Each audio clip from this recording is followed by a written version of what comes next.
How to change password on Instagram on PC. So hello guys, welcome back to my YouTube channel. If you also want to change your password on Instagram if you are using PC, so here's what you need to do.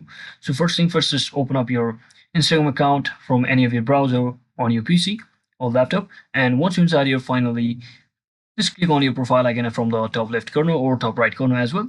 So once you're inside here, you can just click on this gear icon, that is settings icon. So just select it from over here, just head over to your settings and privacy option, and once you click on that, now you need to click on this account center. Just tap on this see more in account center from over here. So once you select it, now just select password and security option from over here. And once you select password and security option, here you should see the option that is change password.